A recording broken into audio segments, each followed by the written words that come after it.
Takže jedeme se projet. Takový hezký zimní den.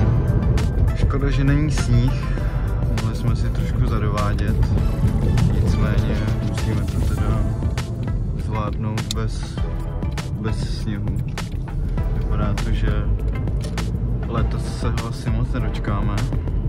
Každopádně trošku představím tohle auto, ve kterém právě jedu.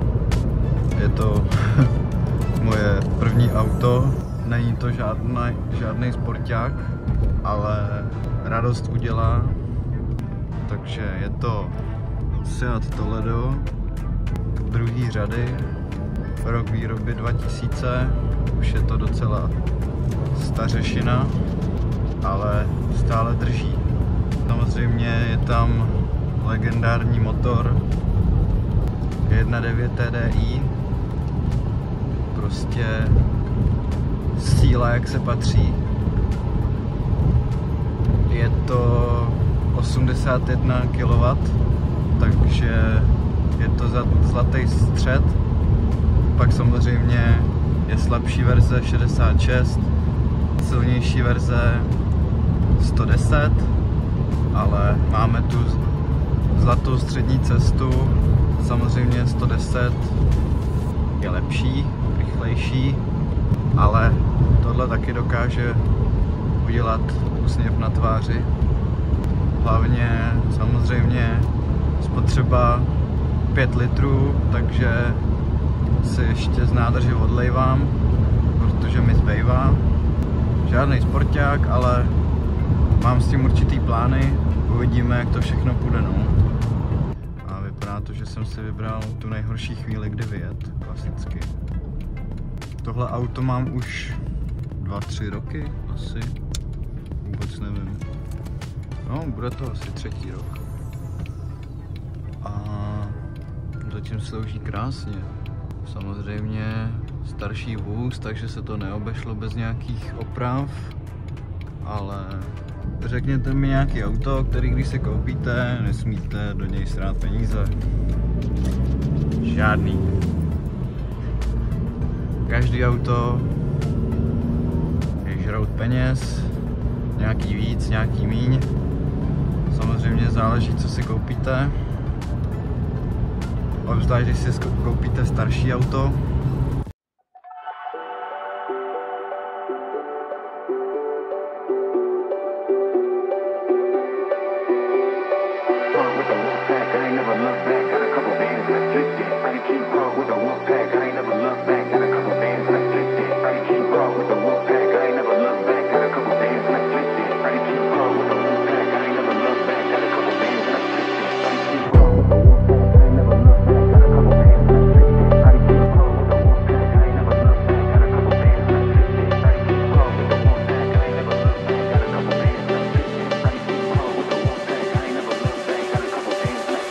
Teď zrovna jedeme na letiště Hradčany, jelikož tam samozřejmě v zimě chodí všichni driftovat a smykovat a všechny možné věci tomu podobné.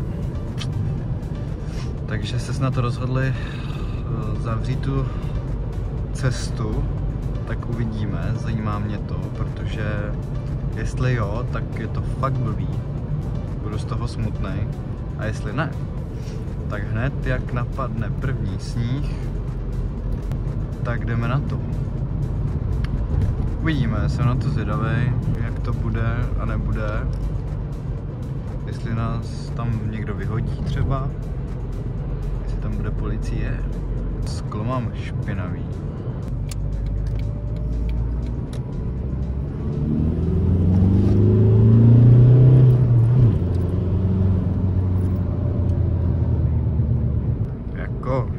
Když se tomu trošku přitopí, tak to něco dělá, no. Není to žádný ukázkový zvuk sportáku samozřejmě, ale co no, jako. Když jsem kupoval Seata, tak jsem nevěděl, že to je jako velký závazek, jo.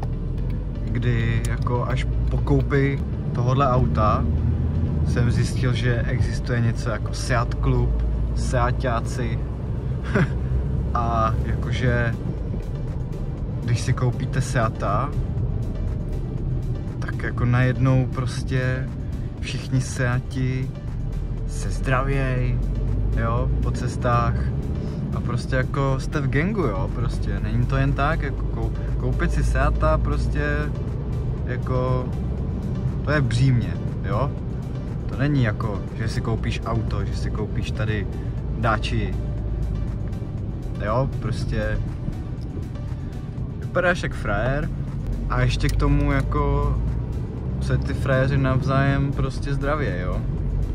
Takže vlastně lepší koupě prvního auta neexistuje.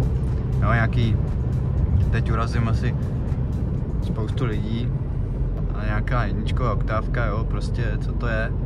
Jo, ty se nezdravěj prostě, ale my jo. Takže to jako mě překvapilo, že vůbec se to ještě furt jako drží a tak.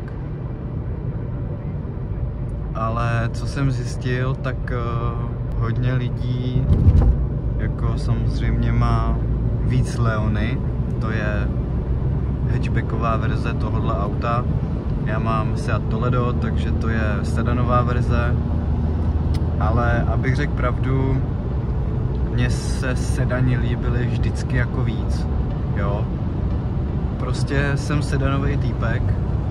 Ty hatchbacky jako nejsou špatný, ale když se podíváte na Leona, na ten zadek, prostě je takovej jako vyblitej, jo, prostě přijde mi to odfláklý a na rozdíl od toho, když se podíváte na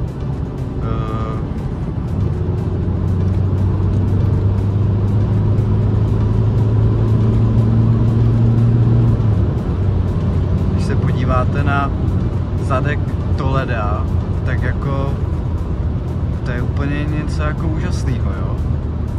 Samozřejmě mluvím o dvojkovém Toledu, jedničkový Toledo je krabice a trojkový Toledo, nástupce tohodle, je zas příšerný. To jako někdo musel být fakt strašně ožralej nebo sfetovaný, aby jako si řekli, jo, tohle je dobrý, to uděláme. Protože to nemá absolutně nic společného s těma Seatama a Toledama jako předtím. To je úplně něco jiného.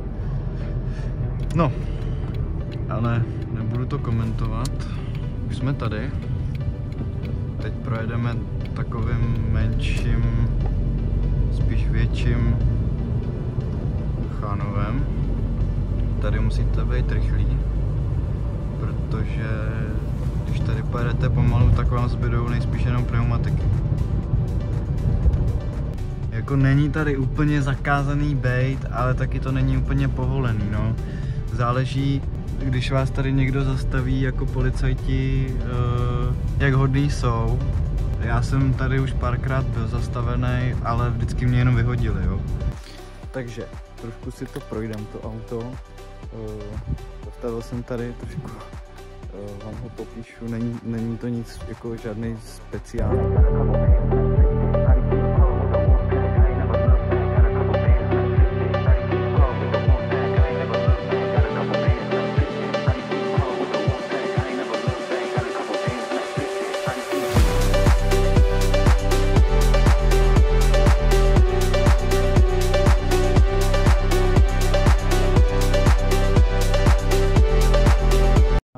Vůbec vlastně nevím, proč, nebo co vlastně chci tady točit, ale budou to různý takový jako zábavný videa, jo, prostě budou tady různý prostě random jako píčoviny, budou tady auta, budou tady auta tady budou tady motorky a budou tady videa o tomhle autě, jaký na tom dělám progres a nedělám, plánujeme měnit motor v mojí motorce, takže z toho bych chtěl udělat takovou jako sérii, když to bude jako zábavný a tak, takže nemám vůbec jako představu, co se tady bude odehrávat, ale něco tady se odehrávat určitě bude.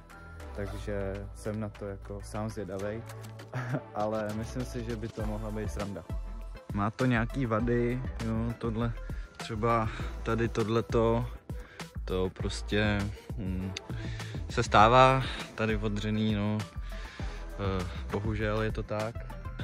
Nedávno jsem na tom dělal tenhle spoiler, ten přidává, co jsem se dočet, jo, tak přidává asi 30 kW, takže teď to má nějakých prostě přes 100 kW, takže úplná parádička. Co jsem se dočet, tak tohle auto má z 0 na 100, píšou nějakých 11 něco sekund. Takže mě zajímá, co je na tom pravdy.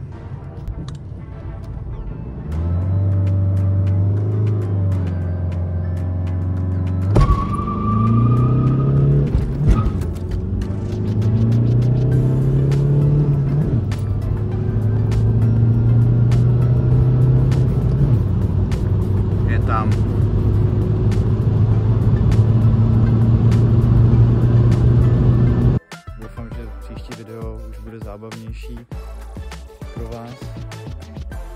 A tak, tohle by asi mělo být všechno a my se s váma loučíme tady s mojí láskou. A jo, uvidíme se asi u dalšího videa, takže asi se mějte, nebo jak se to říká. Tak čus.